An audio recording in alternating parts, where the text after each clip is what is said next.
عزیزان درود میگیم. باز هم برنامه میآموزیم است منظوری شما. چخیلی میبینیم اینجا یک چند نمودی خاک موجود است با خصوصیت های خود و قریب همه روزه باشد در اینستیتوت خاکشناسی و اگروخیمی اکادمی علم های کشاورزی تاجیکستان کارهای علمی و تحقیقاتی در سمت آموزش خصوصیت های کیمیاوی، بیولوژی و فیزیکی خاک گذرانده می شود تا اینکه در سمت کشاورزی فعالیت باز هم خوبتر و بهتر شود و نتیجه ها نیست. امروز باشد ما به این آزمایشگاه آمدیم تا اینکه یکم اشتراک کنیم هنگام گذراندن تحقیقات و چیزی را برای خود گرفته باشیم اوید به خاکشناسی. رفتیم کارا شروع میکنیم.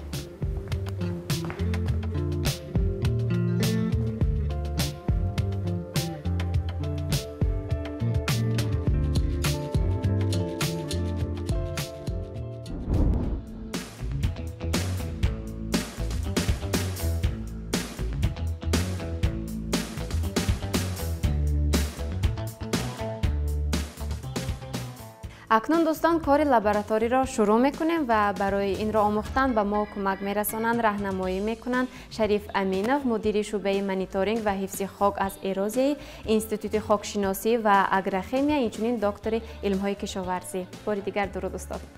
رحمت کنم، سلامت باشید. و عین حال باشد در قسمت این آزمایشگاه به عنوان کار کرده استادن ما به آنها خلل وارد نمیکنیم، کارا شروع میکنیم. در اینجا وقتی که خاک را میآورند چگونه کار را شروع میکنند تا اینکه آموزند که همون خاک چگونه خصوصیت کیمیاوی و یا بیولوژی و یا فیزیکی دارد. اولا پیش از گذراندن تشخیص در آزمایشگاه ما باید که چگونه با چی طرز گرفتن نمونه رو باید دانیم. این وابسته است از جای گیرشوی، از بلندی سطح برف، از ریلیف، از خود منطقه، از زراعت. بنابراین ما باز جدا میکنیم به زمین‌های هم لالمی هم آبیاری شونده. بنابراین این هم یکی از عامل‌های اساسی برای تشخیص میباشد. در زمین‌هایی که آبیاری شونده میباشند ما اصلا در اونجا نمونه کمتر میگیریم، زیرا که آنها در همواری جایگیر شدند و در زمین‌هایی که لالمی میباشند ما موافق از نشیب زمین جایگیر شوی و کنترها تقسیم کرده از عموم گکتار، یعنی که از یک گکتار میتوانیم که ما 3 نمونه گیریم.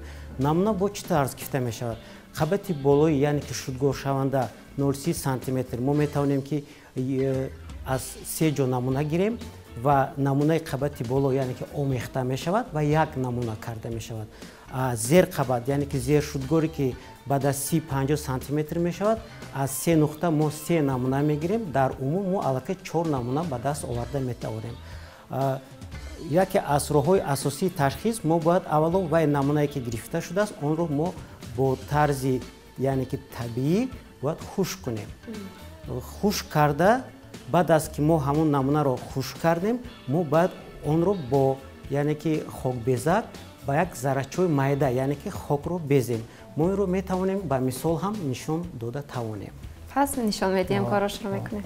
من در اینجا یکی اسباب هایی که خاک میده کنک نام دارد من جایگیر شده است و نمونه هایی که ما از صحرا یعنی که به دست آوردیم ما آن رو با پورگی یعنی که خشک کردیم. بعد خشک کردن ما باید که این خاک رو با یک چیزی الکی که 0.25 میلیمتر دارد باید که گذرانیم تا اینکه تمام همین قلقباره های ما میده شود و در ترکیب اون ماده غذایی که وجود دارند یعنی که هنگام تحلیل در آزمایشگاه یک نتیجه خوب به ما تیار یعنی آمیخته شوند. خوب آمیخته شوند. اگر که ما این خاک رو میده نکنیم میتواند که در اینجا یک قسم ماده غذایی زیادتر باشد، در اینجا فرض کردیم که ما یگان نتیجه گرفته نتونیم. برای این باید که ما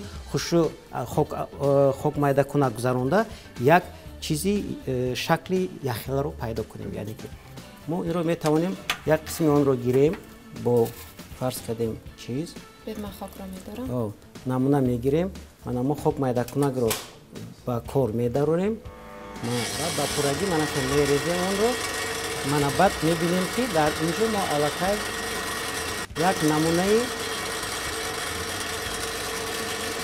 میتونیم زیادتر هم خواهد صورتش رو کمتر بلند میکنیم و من ترس ما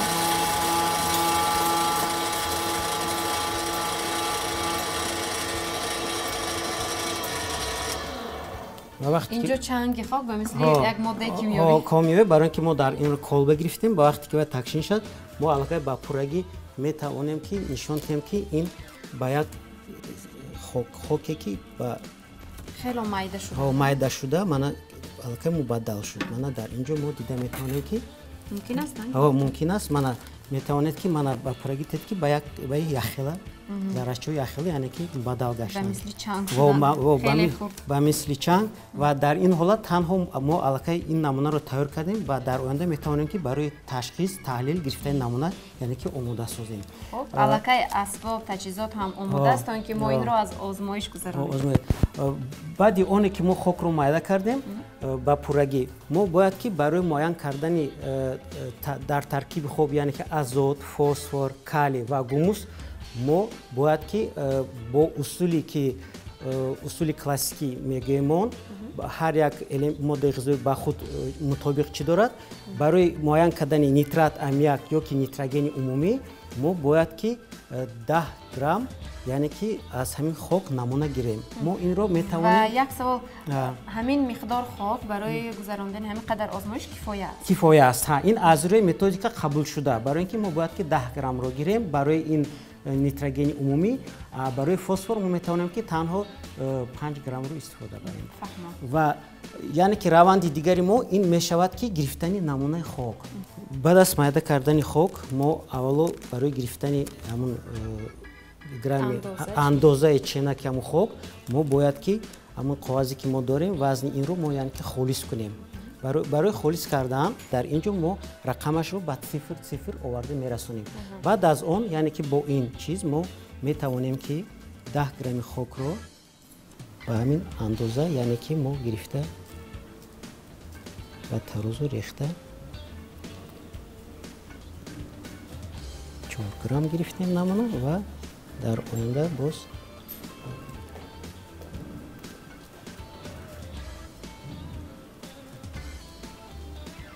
کم ترکی دیگه می شود 10 گرم نمونه خاک ما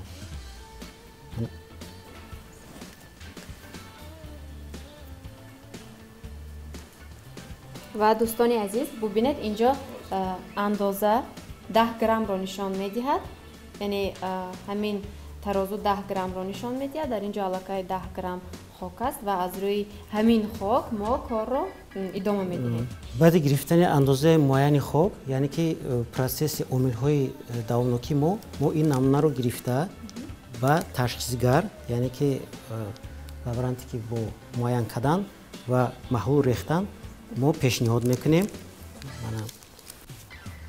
و در اینجا ما میبینیم که باید که این رو ما با محلول یعنی که تر کنیم چگونه محلول چی نام دارد؟ محلول سولفات کالی 1%. ما اون رو میگیریم در اینجا چین چاق میکنیم در منظورکا. چقدر باید گیریم برای 10 گرم؟ 100 میلی لیتر. یعنی که اندازه که ما خاک گرفتیم 10 گرم باید که در 100 میلی لیتر ما اون رو حل کنیم. اینجا مینسک دارد، خطکی که دارد تا اینجا ما چین کردیم و این رو با کلبه یعنی که ما محلول رو ریختیم.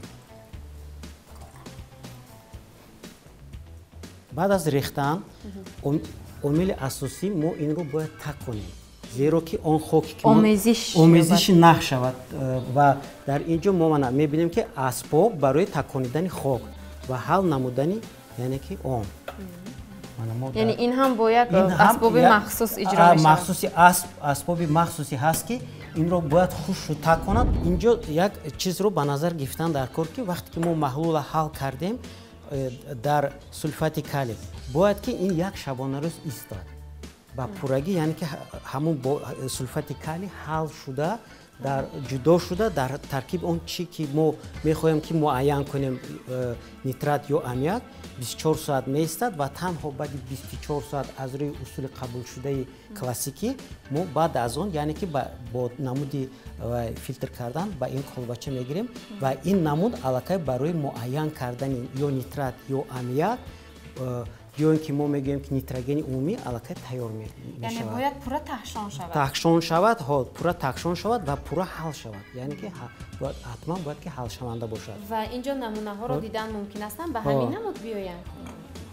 ба намуде ки мана ба намуде ки мо омадем аллакай онҳо шаффоф мешаванд ва ранги тозаро ба худ мегиранд ва танҳо баъд аз ин мо ин намунае ки аллакай онҳо ба ин намуд омаданд ба асбобе ки фотоэлектрокалометр ном дорад бо кюветаҳо яъне ки маҳлулро андохта аз ҳамун асбоб яъне ки таҷҳизот мегзаронем ва бояд қайд кард ки ҳар як моддаи ғизоие ки мо медавонем ба худ спектр дорад яъне ки ё бунавш ё ультрабунавш ё ки кабуд ва вобаста аз ҳамин вақте ки мо ба асбоби ҳамун ҷой кардем дар кюветаҳо баъд аз он мо як натиҷа нишон метиҳад ва онро гирифта боз ҳам аз як меъёри муайяне ки шкала мегӯянд дар он ҷо мо дида аз рӯи вай мо аллакай нишондодҳоро ба худ нависонда мегирем ва баъд аз он аллакай боз мо ҳисоби китобро давом медиҳем.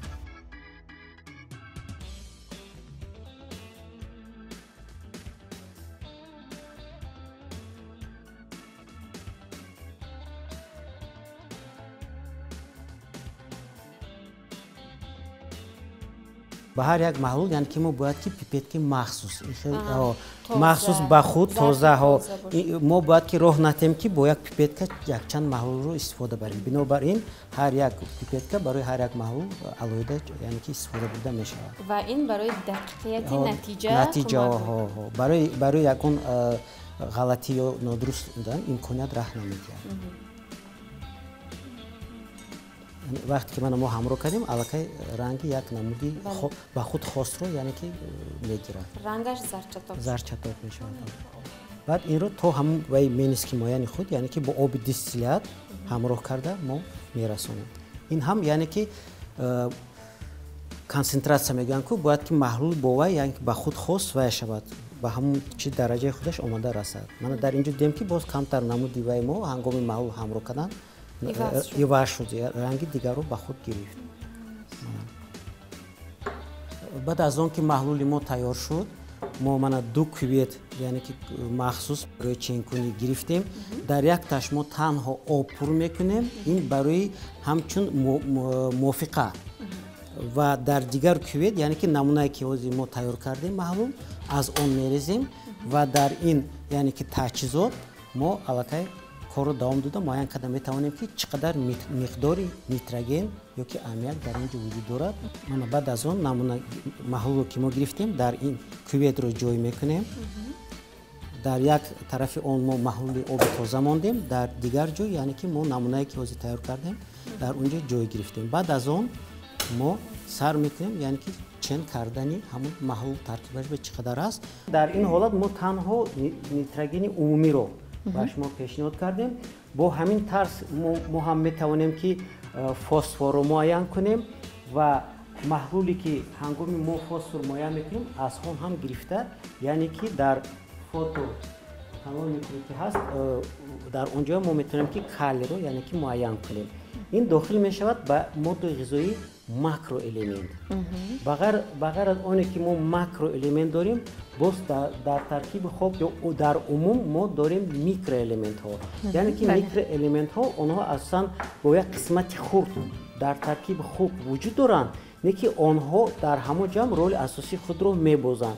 ин ба монанди бор марганец молибден кобальт ва то ҳатто дигар моддаҳое ҳастанд ки дар айни ҳол барои ҳал кардани бехатарии амнияти ӯзақаворӣ ин як роли асосиро мебозад.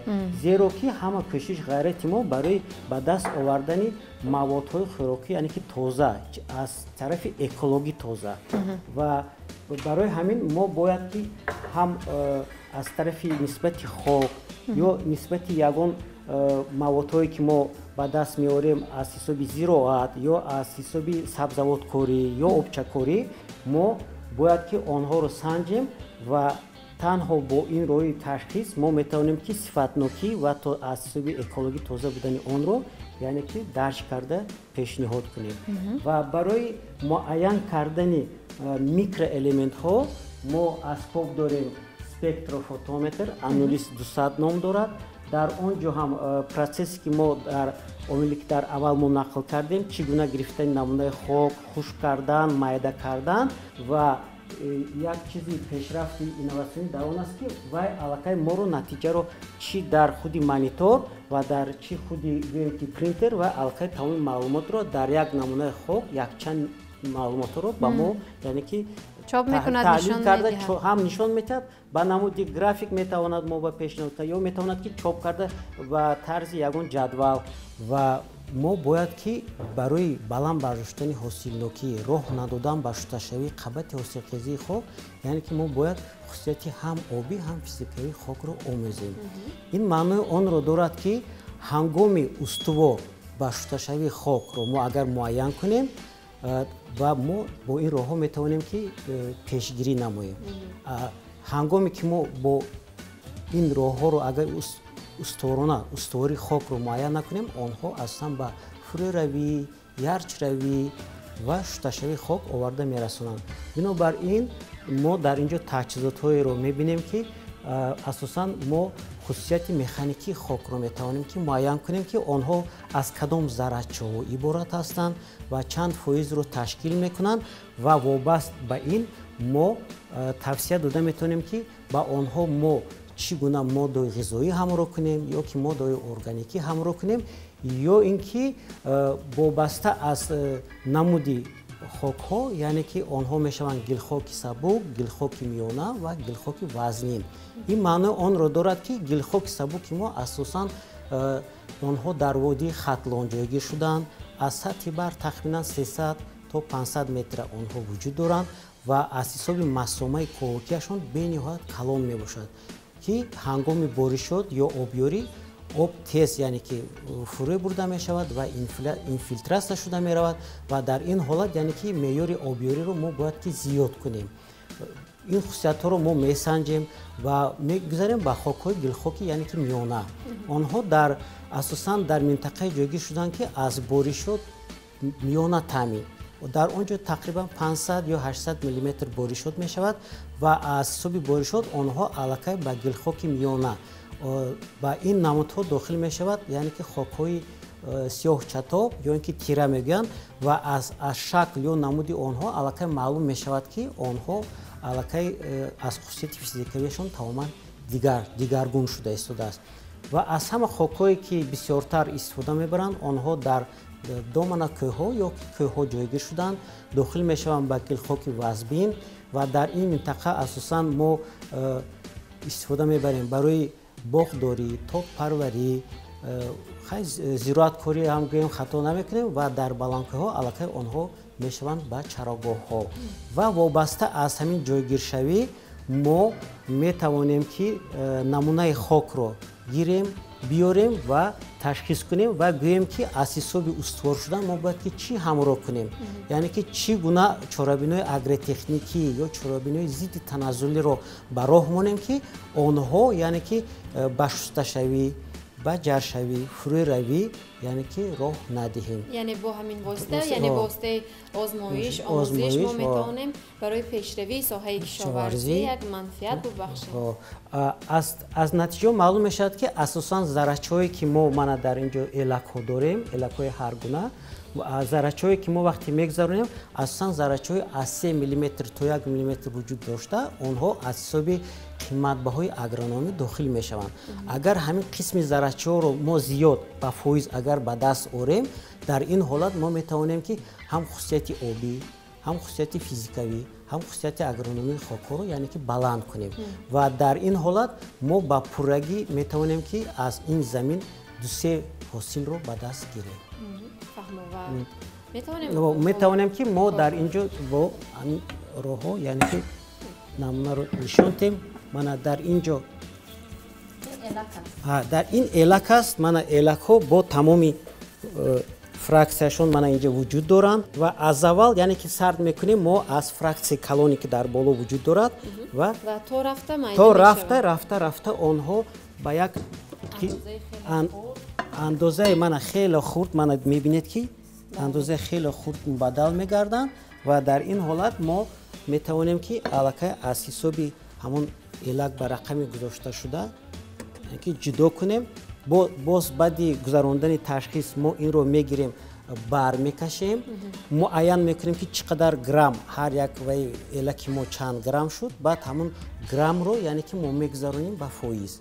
ҳамин гуна хусусияташ аз рӯи аниқ мешавад. Аз рӯи чанд фоиз ташкил кардан мо аллакай хусусияти физикавии хокро муайян карда метавонем. Мана дар мисоле ки ин манами намунае ки буд, манами намунаи хокро мо метавонем ки ташхис кунем. Пеш аз ташхис кардан мо аввал бояд инро баркашем, донем ки хоки мо чанд кило ё чанд грамм ҳаст. Мана инро мо мегирем ва ба ҳамин елак яъне ки меандозем ба ҳамин боло. бо сарпӯшак яъне ки мо сахт мекунем.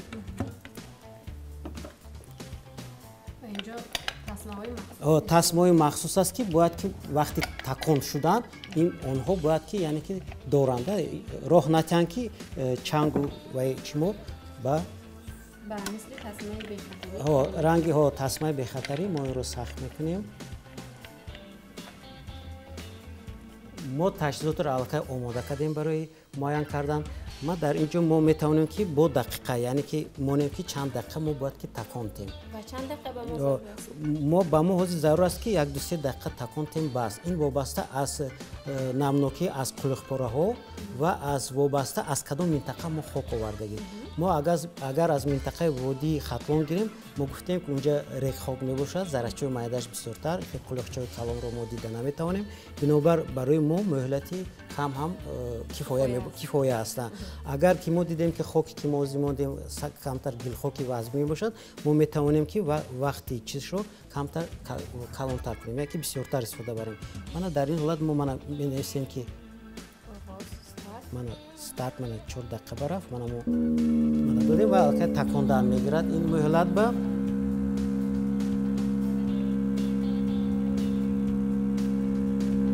вақте ки такондани мо ба пуррагӣ ҳамун дақиқае ки мо мондем омад расид, мо метавонем ки онро хомӯш кунем ва баъд аз хомӯш кардан боз ҳамун тасмачаҳоро яъне ки мекушоем.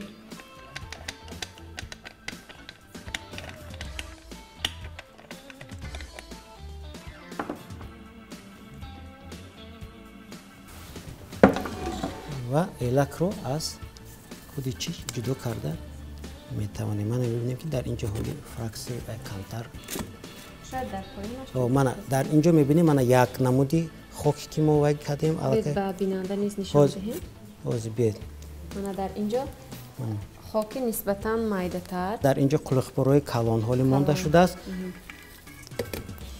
агар мо қисмати охиринашро бардорем инҷа камтар мондааст. баъд ҳамин гуна мана дар ин поён аллакай қисмати як дигар намуди хок ҳам ҳамқа нишон тед.